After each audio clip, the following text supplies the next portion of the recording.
Hoy es miércoles y sin embargo recibimos a Jesús Toledano en una edición especial de Historias de la Burgati. Ahora les cuento por qué. Buenas noches, Jesús. Buenas noches, Eneca, ¿cómo estás? Mañana tenemos un programa especial, por eso no nos vas a poder acompañar, y tenemos preparado un documento que ha elaborado Jesús Toledano y que no queríamos retrasar más y que no podemos porque está íntimamente ligado a la fecha del 12 de octubre, Jesús. Bueno, Día de la Hispanidad, Día de la Guardia Civil, y ese va a ser precisamente el motivo que nos lleva a hacer este reportaje.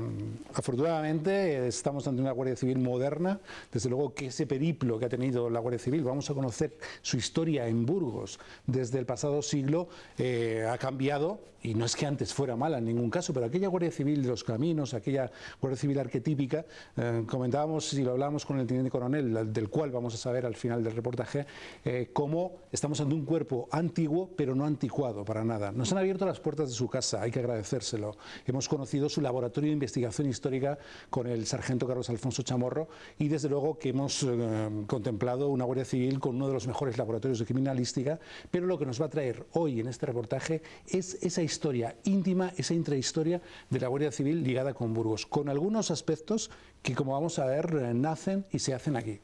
Esta es la primera entrega de un reportaje de Historias de la Burgati. Ha salido del plató a la comandancia de la Guardia Civil para conocer su historia, y hoy vamos a conocer la primera entrega de ese reportaje que ha elaborado Jesús Toledano.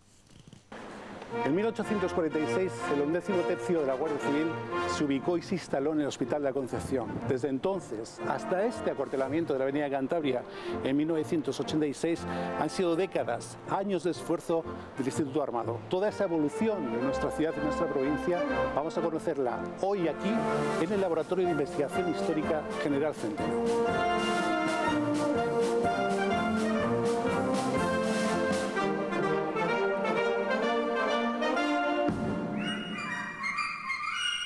Sargento Carlos Chamorro, ¿cómo estás? Hola, muy buenas. Responsable del Laboratorio General Centeno de Investigación Histórica. Yo tengo que decirte, lo primero, que me emociona profundamente estar en la silla en la que se sentaba el General Centeno. En nuestro programa hemos analizado su figura, hemos hecho un discurso de lo que fue su permanencia en la ciudad, y desde luego que en ese sentido también, con el libro que habla de su viaje a Cuba, estamos en un espacio donde se hace una evolución de la Guardia Civil por la ciudad, por la provincia de Burgos, y en este caso te pediría que nos significaras cuáles fueron esos distintos acuartelamientos de la Guardia Civil en Burgos. La Guardia Civil en Burgos tiene una trayectoria desde que se inició el cuerpo, como no podía ser de otra manera. Esos primeros 3.000 guardias civiles, que fueron la plantilla que se organizó en un primer momento a partir de 1845, aunque la presencia de la Guardia Civil es de noviembre de 1844. Y digo que es la presencia de la Guardia Civil porque es realmente cuando se personaron los primeros guardias civiles. En concreto, el primer jefe de lo que en aquel momento se llamaba el tercio, en concreto el número 11, el 11º tercio en el primer despliegue fundacional, que era León Palacios. León Palacios, que era un teniente coronel graduado, que era coronel de los ejércitos, y que había mandado el depósito de Leganés, que es donde se formaron los primeros guardias civiles, del arma de caballería. Porque en ese inicio de despliegue había dos elementos esenciales, dos especialidades, por hablarlo de alguna forma, que eran la infantería, era la más numerosa, y la caballería, que era la menos numerosa de todos, pero era la que tenía mucha más movilidad, que además era fundamental para aquellos primeros momentos. Y de lo que me preguntabas de lo de los acuartelamientos, pues estamos en ello. Y digo estamos en ello porque es complicado cuanto menos el saber cuántos emplazamientos reales hubo en Burgos y su provincia. Y digo esto porque después de más de 6 años de investigación aún nos encontramos con lugares donde hubo destacamentos, hubo asentamientos como casas cuartel, y nos encontramos algo que no había documentación o que no lo habíamos encontrado. Lo que nos interesa, esas primeras referencias. El número 9 de la calle de la Concepción, que era la casa de los Benamejí, que es el Hospital de la Concepción. Ese es el primer asentamiento que tenemos referenciado. Lo tenemos referenciado en un libro de viajes de McMahon, que habla de una persona que él, en concreto, que intentó hacer un dibujo para su libro de viajes, y unos zapateros del lugar pues le llamaron la atención de que estaba dibujando el lugar, y entonces él se dio cuenta de que era la Civil Guard, es decir, la Guardia Civil, que era la que estaba allí asentada. Pero ese es un lugar que es insuficiente para el asentamiento de aquellos primeros guardias civiles. Y tenemos que irnos a otro lugar que nos aparece en la documentación que vamos encontrando, que es lo que era el antiguo cuartel de milicias, que estaba donde hoy, en la zona de La Flora, donde hoy está la escuela de hostelería, Y bueno, este era el primer acuartelamiento, pero allí mismo tenemos más asentamientos donde había casas, porque los guardias civiles de las clases y de tropa, las clases estamos hablando de los que eran sargentos, porque el suboficial realmente no existe hasta 1935 como cuerpo dentro, no como cuerpo, sino como grupo dentro del cuerpo de la Guardia Civil y de los ejércitos, y los oficiales. Entonces las clases y la tropa vivían en unos acuartelamientos reunidos, y los oficiales, como no había alojamiento para todos, pues vivían en casas, siempre en casas muy cercanas. De hecho, en la llana de afuera estaba la casa del coronel Palacios, y sabemos que estaba la casa del coronel Palacios no porque tengamos documentación del cuerpo que nos diga esto, sino porque hay una referencia en el Boletín Oficial de la Provincia que dice que todos aquellos guardias civiles o que quieran presentarse para la Guardia Civil acudan a la casa del coronel del tercio, y nos dice el domicilio. Estas son esas cosas que vamos poco a poco descubriendo. Por eso, y después de todo este rollo que me he marcado, por eso decimos que estamos aún descubriendo cuáles son las ubicaciones reales de los asentamientos de la Guardia Civil. Y hay muchísimos. Pero incluso me contabas, documentando todo lo que estamos haciendo hoy, que hay actuaciones, hay sobre todo en el medio geográfico provincial, ubicaciones como esos pasos, esas especie de chozas que los propios guardias civiles crean y nacen aquí, en esta provincia tan difícil en cuanto a orografía, por supuesto. Sí, me estás hablando de las casetas de encuentro, o las casetas refugio, o las casetas de parada. Tenemos que ver que los caminos eran los lugares de tránsito. Tenemos que ver cuál era el despliegue de la Guardia Civil. El despliegue de la Guardia Civil está a lo largo de las rutas principales, y se van situando pues a las leguas necesarias para poder prestar servicio. Es decir, las leguas ya sabemos que es aquella distancia que se recorría en una hora a pie. Bueno, pues a las leguas necesarias para poder tener un servicio, una especie de tela de araña que cierra todos los caminos, porque obviamente no había coches.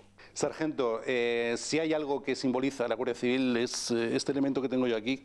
Durante muchísimo tiempo los más mayores lo hemos conocido, y en este caso sobre todo porque la Guardia Civil tiene una vocación universal y de servicio para todos, para los más jóvenes ya es esa. Cuéntanos un poco la evolución entre uno y otro elemento. Estamos hablando del elemento distintivo de la Guardia Civil a lo largo del siglo, de mediados desde el siglo XIX, todo el siglo XX y parte del XXI, que es en el que estamos. Y yo estoy convencido que continuará durante el siglo XXI, porque simboliza todas las tradiciones del cuerpo, que son elementos muy importantes. Ese sombrero que hoy conocemos, ese que nos estás presentando, es una evolución también del sombrero primigenio, de ese sombrero que se instauró. Porque el sombrero primero tenía la pala trasera, esta parte de aquí, era mucho más alta, y algo que ya no se ve, que es la pala delantera, que era también algo más alta. ¿Y por qué es esto así? Pues porque era un sombrero de ala ancha, en el cual las palas traseras y las palas delanteras se doblaban, en concreto la de adelante se decía que estaba puesta en batalla. Vemos que se coloca hacia arriba, es decir, que con el aire se mueve hacia arriba. Bueno, pues esto lo que hacía era eso, puesto en batalla, es decir, ya directamente pegado sobre el frente. Y el pliegue lateral, con lo cual nos hace ese juego que parece que es otro elemento por eso viene la palabra o que hemos sacado que popularmente se ha ido caracterizando como tricornio. Realmente no tiene tres picos, no son tres esquinas, sino solamente dos, que son las dos laterales. Pero en la Guardia Civil jamás se ha denominado tricornio a ese elemento. Y obviamente hoy en día el pretender prestar servicio con ese tipo de sombrero, me refiero al servicio operativo, el servicio que se realiza normalmente en la calle, pues necesita necesariamente evolucionar. Y ha ido evolucionando a lo largo del tiempo hacia elementos pues más cómodos para la persona que lo lleva. Bueno, pues y aquí llegamos a esta prenda. A esta prenda y otras muchas, la boina, etcétera, que nos va a significar el cambio. Pero yo, volviendo nuevamente al sombrero, que es algo que me apasiona, lo que te decía o lo que te comentaba sobre ese sombrero, realmente lo que estamos viendo ahí es una funda. Es una funda que lo que hacía era que protegía el sombrero, que era de fieltro, y llevaba una serie de elementos, o bien en algodón blanco o bien en hilo de plata, dependiendo de si era para oficial o era para las clases, y eso necesitaba protección porque eran piezas carísimas, muy caras. Entonces necesitaba una protección, y la protección era una funda de hule. Esa funda de hule, si nos fijamos y das la vuelta al sombrero para que lo puedan ver las cámaras, iba cogida con 4 botones, esos 4 botones se han conservado como elemento tradicional, y además el sombrero, para coger el galón que estaba en el frontal, llevaba también un botón. Y si nos fijamos en esa funda de hule, obviamente cuando colocábamos la funda se veía el botón. Bueno, pues se sigue viendo el botón, se ha colocado un elemento que es el botón. Y a partir de finales del siglo XIX se permitió que el sombrero ya no utilizara esa funda. Costó instaurarlo, hasta más allá en el siglo XX, de 1920, no todos los sombreros eran de hule completos, pero costó instaurarlo y se fue sustituyendo, y ya se hacía directamente en la forma que tiene prácticamente actual, con más o menos dimensiones, pero la forma que hoy conocemos.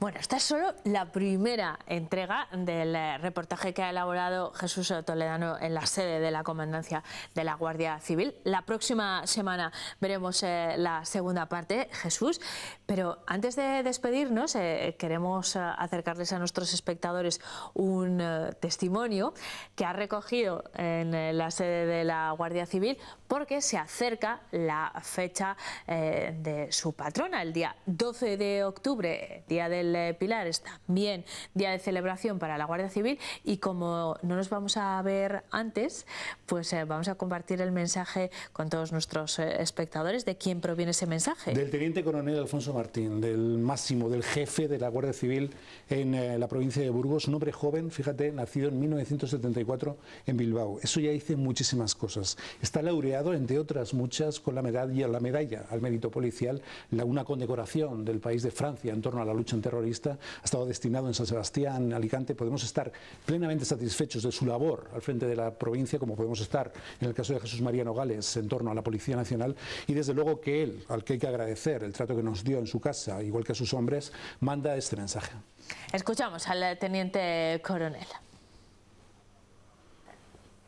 La Guardia Civil, desde sus orígenes, ha tenido siempre una especial sensibilidad por la protección del patrimonio histórico, artístico y cultural en general.